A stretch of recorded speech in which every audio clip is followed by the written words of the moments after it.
seperti Kartika Putri yang upload mukanya yang cantik. Dokter menanggapinya dengan kemarin. Seperti apa sih? Turut prihatin ya, mudah-mudahan bukan asap.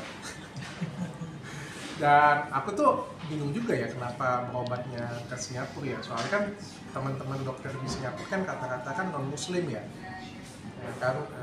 kan banyak yang di Indonesia dokter-dokter yang pintar ngaji gitu, kenapa nggak dokter-dokter di Indonesia aja dipilihnya, apalagi kan kemarin kan beliau kan juga ngomongnya pilih pemimpin yang pintar ngaji kan. Kenapa harus nggak dokter juga cari yang pintar ngaji gitu kan, pintar ngaji kan banyak di Indonesia. Kalau di Singapura kan dokter-dokter kata-kata non muslim. Berarti ada rasa, maksudnya kayak kemenangan sendiri dari dokter setelah masalah memang pernah ada. Aku nggak pernah berpikir itu, tapi ya namanya orang musibah ya, aku nggak boleh sebenarnya bersuka cita ya, tapi kan di dalam diriku juga bagaimanapun juga ada kepedihan ya, ada kepahitan ya, ada masalah yang luar biasa. Kalau dia ngomong, wah dokter Richard nggak maafkan, kalian nggak tahu, dulu aku 2 tahun bermasalah hukum disiksa habis-habisan, bahkan aku pernah di penjara. Aku pernah dijemput paksa dari Palembang ke Jakarta, dijemput, diculik, hilang. 1 kali aku pernah dimasukkan ke sel paling dalam, coba kalau kalian ngerasain di sel seperti itu punya. Dan setelah aku menang pra peradilan, aku menang semua kasus hukum, kata maaf pun aku nggak pernah dapet. Jadi kalau ada yang ngomong, dok maafin aja, dia aja nggak pernah minta maaf kayak gitu kan, kayak gimana aku mau maafin. Dan wajar sih di dalam hatiku tuh kayak ada rasa sakit, rasa pedih kayak gitu ya. Makanya kayak kemarin kan ada video yang aku upload, ya itu video kemarahanku waktu tahun 2022 kan, dimana aku bilang aku nggak akan memaafkan siapapun yang sudah melakukan aku seperti ini, meskipun aku nggak balas. Aku punya kesempatan untuk kasih balasan hukum pada waktu itu, aku laporin balik bisa, atau kan aku sudah menang pra peradilan, tapi aku nggak lakukan karena aku percaya dengan hukum Tuhan. Aku percaya dengan hukum Tuhan. Aku percaya ada hukum yang lebih tinggi daripada hukum di Indonesia, yaitu hukum Tuhan. Dan kalau memang ini jawabannya ya gimana ya aku ngomongnya, prihatin ada, jujurnya ya ada juga lah. Nah, waktu pertama kali kasus tentang keadaannya mencuat gitu, apa pikiran pertama dari dokter Richard? Pertama taunya dari netizen ya, banyak yang komen kayak gitu, punya berobatnya dengan dokter Richard aja, memang kurang ajar netizen ini. Berobatnya dengan dokter Richard aja karena skincare, coba pakai skincare-nya dokter Richard katanya kayak gitu ya. Aku ngeliat terus sempat lihat juga kan keadaannya. Ada beberapa juga aku nggak tahu juga sakitnya apa sih, mudah-mudahan autoimun sih, bukan herpes. Itu biasanya memang karena efek samping dari skincare akan seperti itu atau bagaimana nih dok, dengan melihat foto-foto yang di-upload dulu? Kalau dari netizen katanya penyakitnya AIN namanya. Tapi dari aku nggak bisa, jadi aku nggak tahu. Tapi pernah menemukan kasus yang serupa gitu nggak sih dokter? Menangani. Sebagai dokter, untuk beberapa pilihan yang sama, diferensial diagnosa untuk beberapa kasus seperti itu, ada herpes, yang kedua adalah Stephen Johnson syndrome, yang ketiga adalah autoimun.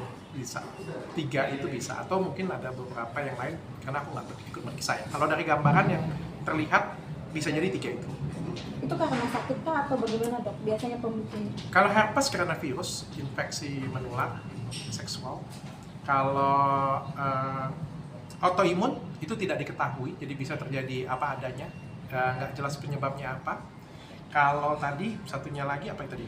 Autoimun, herpes, sama satu lagi Stephen Johnson. Stephen Johnson itu adalah alergi sesuatu obat.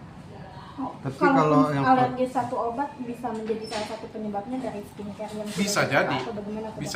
bisa jadi karena penggunaan skincare yang abal-abal atau makan obat yang abal-abal, bisa jadi seperti itu. Tapi kalau lihat dari fotonya itu lebih persentasenya ke arah yang mana, Stephen Johnson? Waduh, aku nggak tahu, aku nggak meriksa. AIN kali. Kenapa dok bisa menyimpulkan kalau itu AIN gitu? Percaya dengan omongan netizen, kenapa gitu dok? Aku percaya semua itu ada karmanya ya di dunia ini ya. Ada apa yang kita lakukan itu, apa yang kita tanam itu yang kita tuai ya. Kadang-kadang sih seperti itu ya. Aku percaya sih seperti itu. Jadi Makanya aku selalu berusaha, walaupun aku kan juga kalau ngomong kan cukup keras ya, cukup frontal juga ya, tapi paling enggak apa yang aku sampaikan itu adalah benar. Aku berusaha apa yang aku sampaikan itu benar dulu, dan aku nggak berusaha menyakiti orang lain. Tapi kalau misalnya kita mengeluarkan suatu lisan yang menyakiti orang lain, atau merusak hidup orang lain, atau ingin menjatuhkan orang lain, ya pasti akan ada balasannya sih. Aku nggak tahu ini balasan atau bukan, mudah-mudahan bukan. Aku berdoa mudah-mudahan bukan. Ya mudah-mudahan cepat sembuh aja lah. Tapi ada dokter mau mendukung kata-kata netizen nggak? Maksudnya yang kayak gitu tadi, ayolah ke dokter aja berobatnya gitu. Ya kalau dia datang ke saya boleh. Nanti dalam- bisa, kalau datang ke saya kan enak, bisa podcast satu ya, bisa podcast tempat saya, bisa cerita curhat ya gitu kan. Yang kedua bisa berobat di tempat saya, mungkin saya bisa sembuhin, tapi saya nggak bisa ngaji ya tetap ya. Saya nggak bisa ngaji ya, mungkin bisa cari dokter yang bisa ngaji. Tapi kalau dibanding dokter Singapura sama kan. Sama yang ketiga ya kan nanti bekas-bekasnya bisa saya obatin di tempat saya. Kan dalam rangka rekonsiliasi. Boleh. Ada keinginan tapi dia mau nggak? Tapi dari dokternya Selalu keinginan itu selalu dari saya. Kenapa selalu keinginannya dari saya? Jadi seolah saya yang pengen, dia yang kagak kan? Oh, Tapi mau menawarkan nggak dok? Boleh dong, dengan senang hati. Sampaikan dengan beliau, saya open kok untuk podcast, untuk perawatan di tempat saya. Kalau mau minta maaf, mungkin saya bisa maafkan. Tapi mungkin pengobatannya akan seperti apa tuh dok? Kalau datang ke dokter gitu. Kalau herpes, antivirus dikasih salep. Kalau autoimun nggak ada obat, jadi kita maintain dia punya tubuhnya saja, pakai steroid. Kalau satunya lagi Stephen Johnson itu juga nggak ada obat, jadi benar-benar kayak di maintain tubuhnya. Berarti artinya dengan kondisi tersebut sebenarnya menyayangkan gitu, kenapa harus ke Singapura atau seperti apa tuh dok? Iya dong. Saya tuh sangat menyayangkan karena kan dokter Singapura kata-kata kan non muslim ya.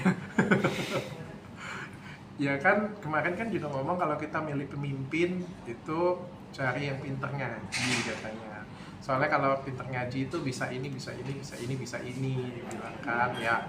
Menurutku kalau bisa kita pilih pemimpin Indonesia aja presiden pinter ngaji, berarti pilih dokter juga harus yang bisa ngaji dong. Gitu. Tapi kalau dilihat dari segi medis, perlukah untuk berobat ke Singapura atau justru sebenarnya di Indonesia juga masih bisa? Di Indonesia dong, dokter Indonesia kan banyak yang pinter ngaji. Dari segi medis gitu dok, kalau dilihatnya dari segi medis. Dokter Indonesia jago-jago, pinter-pinter. Jago-jago kok, pinter-pinter. Pinter, belum sudah pintar medikalnya, pintar ngajinya juga. Jadi di Indonesia aja. Itu biasanya dokter untuk penyembuhannya sendiri bakal butuh waktu berapa lama sih? Tergantung, kalau ini Stephen Johnson bisa jadi tambah parah. Kalau ini autoimun bisa jadi lama bertahun-tahun dan bisa jadi panjang dan mungkin ini cuma awal. Bisa jadi nanti lebih berat. Kalau ketimpangan sama Kalau herpes enak, bisa disembuhin langsung.